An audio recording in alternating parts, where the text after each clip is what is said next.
soulage, mais qui nous rassure pas totalement.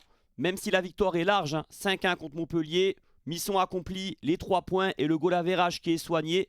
On sait que ça peut coûter cher sur la fin de saison pour la course au podium.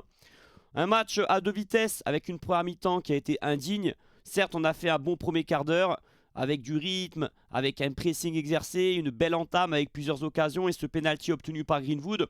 Ensuite, c'est retombé dès l'ouverture du score. On a vu un OM sans mouvement, sans appel de balle, un OM qui ronronne. Et on a vu aussi des sifflets du stade Vélodrome à la mi-temps, malgré le fait qu'on mène au score.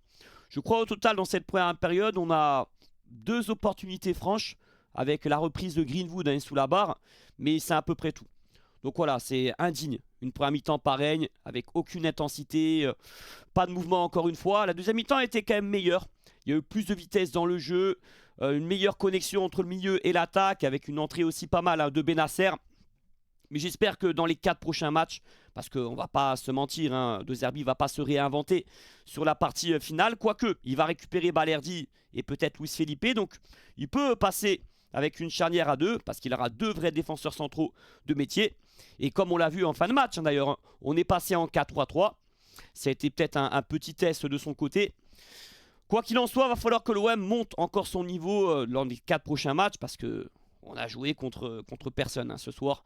Montpellier était déjà condamné en 2e division. Mais dès l'instant où l'OM s'est lâché dans la dernière demi-heure, a mis plus de vitesse dans son jeu, ben forcément on s'est créé beaucoup plus d'occasions. Quand on voit les statistiques, il n'y a pas photo entre les demi-temps. Voilà, c'est bien beau de vouloir contrôler le jeu, contrôler le ballon, avoir la maîtrise du match soi-disant, mais ça ne sert à rien. Parce qu'en plus on n'était pas à la merci. Il y a eu quelques situations pour Montpellier, quelques centres intéressants, dont un sorti par Rulli. En 2e mi-temps, Montpellier a eu des belles occasions. Le score est sévère d'ailleurs. Le score de 5-1 est sévère. Il y aurait pu avoir 2-3 buts d'écart objectivement ce soir. Après, tant mieux, on prend. Mais bon, on a aussi encaissé un but par une équipe à la cave. Bon, je ne vais pas trop insister là-dessus parce que ça arrive à toutes les équipes d'être déconcentrées, de concéder un but encore une fois. Même si encore une fois, il y a eu trop d'occasions pour Montpellier en 2e mi-temps. Allez, je vais passer à l'analyse des joueurs un par un. Après, je re-rentrerai dans l'analyse globale juste après. Alors, on va commencer par Garcia, qui a été doublement décisif ce soir. Il a été très intéressant dans ses montées, dans cette position de défenseur central, axe gauche, dans une défense à 3. Il s'est porté souvent dans le coin adverse. À l'image du penalty qu'il obtient, il s'est bien battu face à 2-3 défenseurs montpelliérains. Il a bien défendu.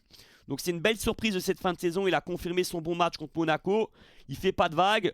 C'est un joueur qui nous a coûté rien du tout. Il y a 1 an et demi, qui vient du championnat suisse. Mais on peut dire quand même que c'est une réussite à l'OM.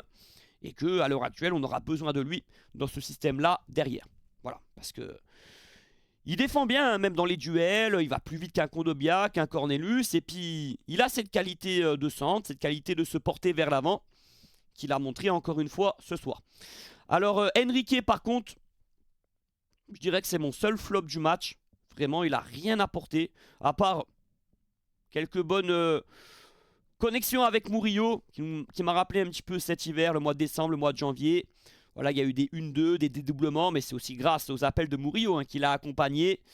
Il s'est réveillé un peu sur la fin, mais sinon, peu d'apport, peu d'envie. Une perte de balle qui aurait pu être préjudiciable en début de match, où il oublie le ballon. Donc Enrique, ça sent la fin, et vivement à la fin même, j'ai envie de dire. J'ai pas du tout aimé son match. En plus, tu accueilles la Lanterne Rouge Montpellier. Normalement, j'ai joué dans cette position, étant footballeur à un niveau régional. Quand tu es latéral au piston, tu dois te régaler. Tu as le jeu face à toi, tu domines. Non, insuffisant Enrique.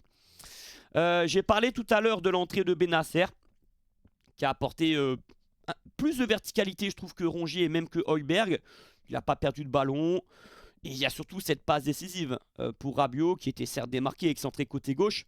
Mais elle est bien donnée, c'est une belle transmission. Une belle passe en profondeur. Donc c'est bien, il y a une concurrence avec Rongier pour les prochains matchs. Et moi j'aimerais voir Bennacer aux côtés de Højbjerg contre Brest. Voilà, parce que j'ai pas aimé la doublette Højbjerg-Rongier ce soir. Bon, j'en parlerai tout à l'heure. On va passer à Merlin, qui a montré de l'envie, qui a apporté des montées. Après, il y a eu beaucoup d'imprécisions hein, sur les centres qui se terminent dans le virage sud. Il y en a eu un ou deux comme ça en début de match. Bon, il y a ce centre où il coupe de la tête, qui amène d'ailleurs le deuxième but. Hein. Mais sinon, il est avant-dernier passeur aussi sur le but d'Euro. Pas trop précis, hein, le père Merlin malheureusement.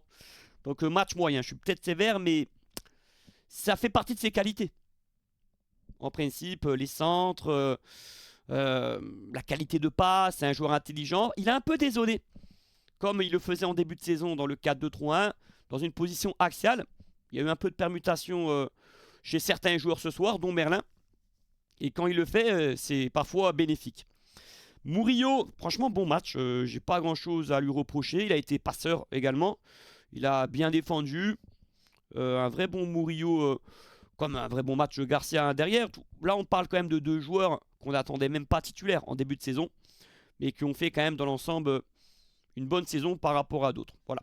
Bon, Kondogbia, la défense, ça a été ce soir, à part sur le but. Bon, il est un peu malheureux aussi, hein, ce dégagement. Ça revient en deuxième poteau sur Minkarelli. Dans la relance, c'est pas Balerdi, par contre. Il n'est pas à l'aise dans ce rôle de premier relanceur de libéraux, en fait, hein, à l'ancienne. Mais bon, il n'y a pas eu de boulette hein, défensivement. Il a quand même tenu son rang. Donc, match correct de Kondogbia dans l'ensemble. Greenwood, très en vue, du début à la fin. Il marque ce penalty. Il marque un beau but en deuxième mi-temps. Un bel enchaînement rapide. Hein. Fallait contrôler et frapper rapidement. Il a été à l'origine de pas mal d'occasions. Il s'est démené. Il a fait aussi des retours défensifs. Donc c'est bien beau de lui taper dessus. Mais bon, ça reste notre meilleur buteur. Le deuxième meilleur buteur de Ligue 1. Et ça reste le joueur de talent à l'OM. On aime les joueurs qui mouillent le maillot à l'OM, je sais bien. Mais on aime aussi les joueurs talentueux, dribbleurs.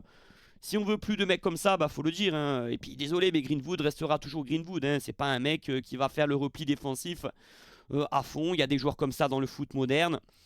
Voilà, à Marseille, on aime aussi les joueurs techniques, de folie, qui sont capables de te faire lever le vélodrome sur un geste. Et c'est le cas de Greenwood. Donc merci de ne pas trop le dégoûter pour l'avenir. Voilà. On peut critiquer, mais bon, il ne faut pas non plus trop appuyer. Sinon, je suis en train de regarder qui c'est que j'ai pas évalué. Les milieux de terrain. Højbjerg, j'ai pas trop aimé son match, la vérité. Hein. Dans la récupération, dans les duels, parfois il est un peu à l'arrache, un peu lourd. Balle au pied, il joue pas beaucoup en première intention, c'est un petit peu trop statique. Très moyen, hein. On aurait dit un milieu de terrain moyen de Ligue 1. Je dis la vérité, ce que j'en pense. Rongier, alors lui, il a gratté des ballons. Il a fait des bons replis défensifs. Il a assuré la couverture sur 2-3 contre Montpellier. Mais il a eu des imprécisions techniques ce soir, mais indignes vraiment. Des passes faciles, rendues à l'adversaire. Donc, dans ce type de match, je l'avais dit, hein, il n'y a pas besoin de Rongier. Dans ma compo hier, j'aurais mis Benasser. Plus de tonicité, de mouvement. Donc voilà. Rabiot, buteur en fin de match, qui remporte ce duel avec une belle frappe bien ajustée. Par contre, il n'a pas beaucoup pesé hein, sur le match. Pas beaucoup apporté. Il a été vraiment moyen, Rabiot. Donc, ouais, on était habitué à mieux. J'aimerais le voir au milieu de terrain un peu plus bas. Franchement, c'est un peu du gâchis ce qu'on fait avec lui. Tu mets Rabiot, Benasser côte à côte ou Rabiot, Højbjerg côte à côte. Les gars, ça pourrait être sympa. Ou, si on passe en 4-3-3, il va reculer forcément, logiquement. Alors, Gouiri, est-ce qu'il a marqué? Bah, apparemment oui, hein, ça lui a été accordé. En tout cas, sur le direct, moi je pensais que c'était... Il avait juste à la pousser, mais en fait, il y va quand même. Hein, sur la tête de Merlin, sur la barre. Il passe devant les deux Montpelliérains. Donc il est quand même présent. Il s'est procuré une autre occasion avec une frappe qui allait pleine lucarne, sauvée par un défenseur. Après, il a été sorti à une période où Montpellier laissait des espaces. Il a été sorti au pire des moments pour lui.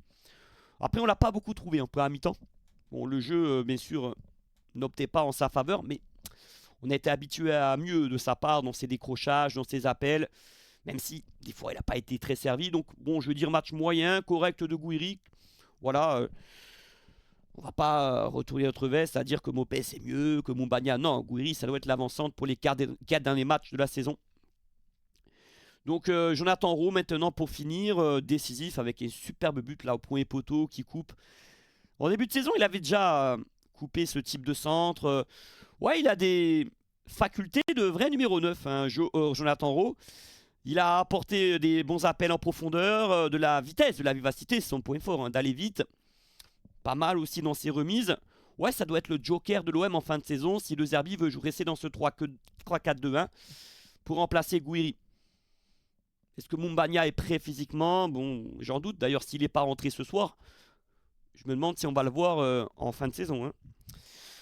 D'ailleurs, sur le match, ce que j'ai remarqué sur les corners, et on en a eu pas mal, ce qui a été intéressant, c'est que souvent, à la retombée, il y avait un joueur marseillais. Kondogbia, j'ai en tête.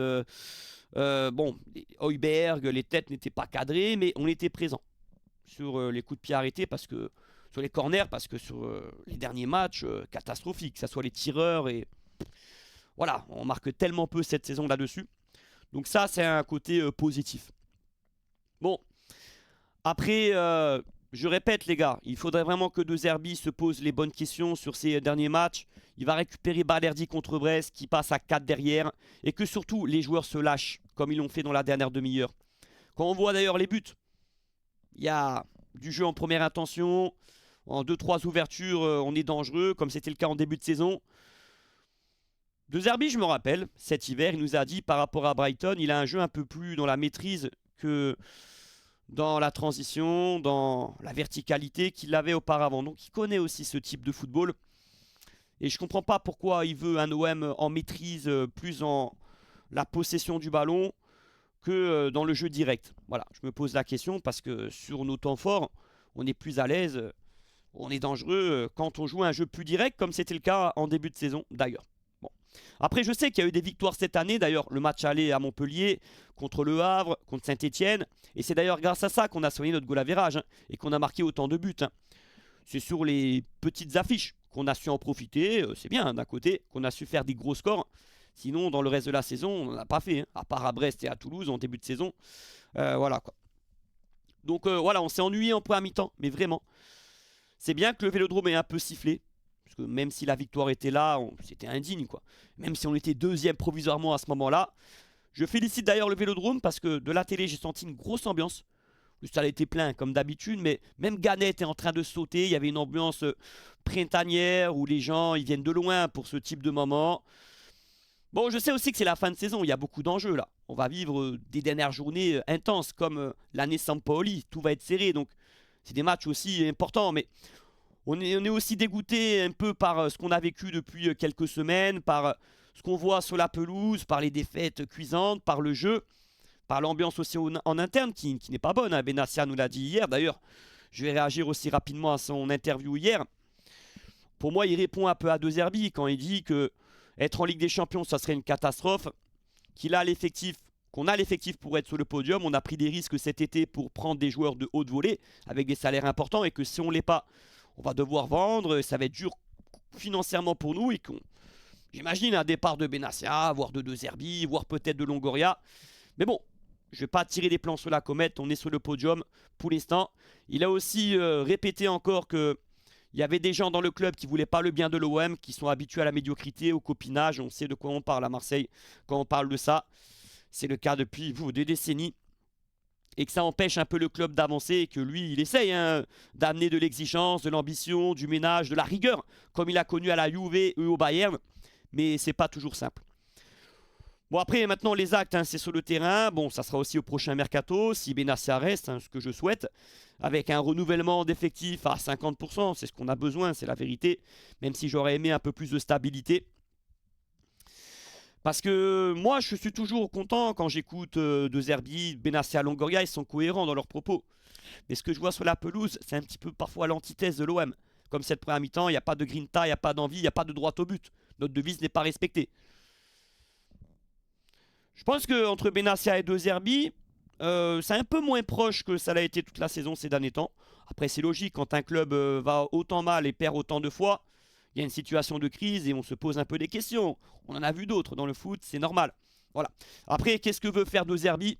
Là, il vient de dire à l'instant que jouer la Ligue des Champions avec l'OM, c'était différent d'ailleurs, de n'importe où.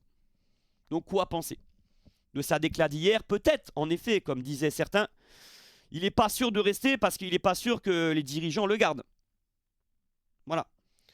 Bon, les dirigeants voudront qu'il reste, hein, si on est sur le podium, bien sûr, mais si on l'est pas... Et puis c'est aussi possible que lui-même démissionne, d'ailleurs, le connaissant, par rapport à son respect pour le club, pour les supporters.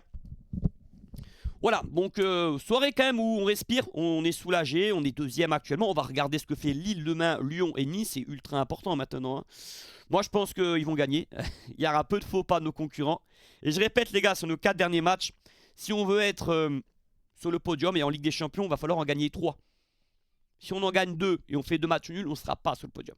Mathématiquement, on parie ce que vous voulez. Donc, peu importe, 3 matchs sur 4, ce sera encore mieux si on tape Lille à l'extérieur.